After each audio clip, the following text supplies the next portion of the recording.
کله تبلیغ چرته ماحول بداسي چې تبلیغ به ضروري نو انفاق پکې انو الله تعالی به درلا په سو چند زیاتای یو روپۍ په خرج کې د الله تعالی په لار کې په جهاد کې او د علم په اصول کې په تبلیغ کې یو روپۍ یو په ولکه بدل الله تعالی دا غي اجر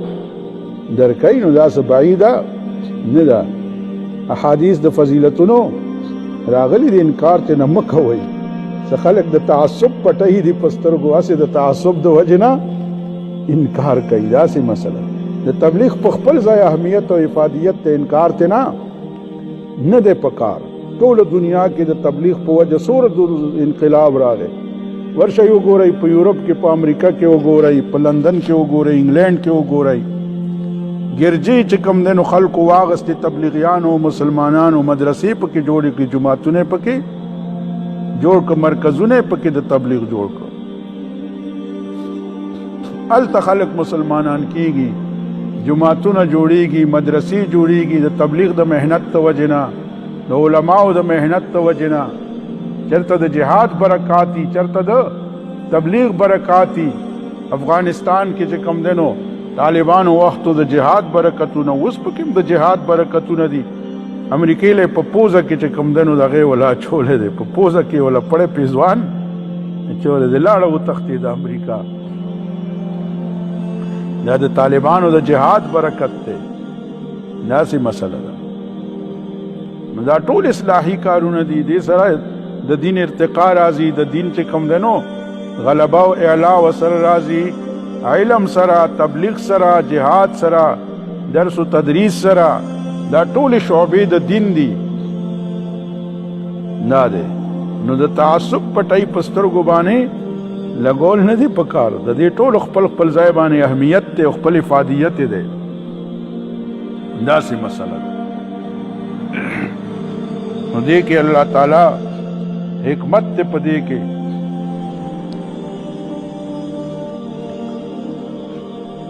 چرته جهاد سره ماحول بدل شي او چرته تبلیغ سره چرته علم سره درس و تدریس سره او خپل خپل حیثیت دینو اهم فلاهم پکې شته موقع محل ته قتل پکار دي موقع او محل ته پکار دي داسې قتل پکار دي او د اهمیت نه انکار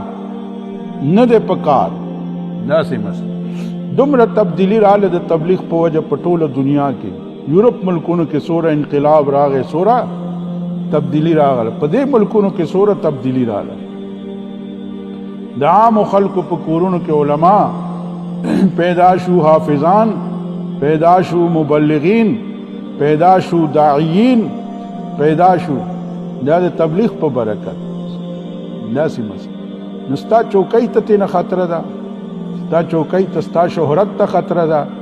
دا د نسوک د دې وجنه مخالفت کوي چې داغه شهرت ته او مشروطۍ ته خطر ای داسې مسله مشروطي د الله تعالی په اختیار کې ده چې چاله ور کوي مشروطي نسوک د چا مشروطي نه نشي نیولې مخه نشي نیولې چې چاله الله تعالی ترقی ور کوي شهرت ور کوي چاله الله تعالی چاله شهرت ور کوي چاله مقام ور کوي مرتبه ور کوي دا هر څه د الله تعالی په اختیار کې دي نو یو بل برداشت کول پکار دی یو بل برداشت ماده ځان کې پیدا کوي یو بل برداشت عالمی کفری قوتونه سکی او دلته د مسلمانانو چې کوم د فرقې دي ډلې دي په وړو وړو خبرو ډلې دي یو بل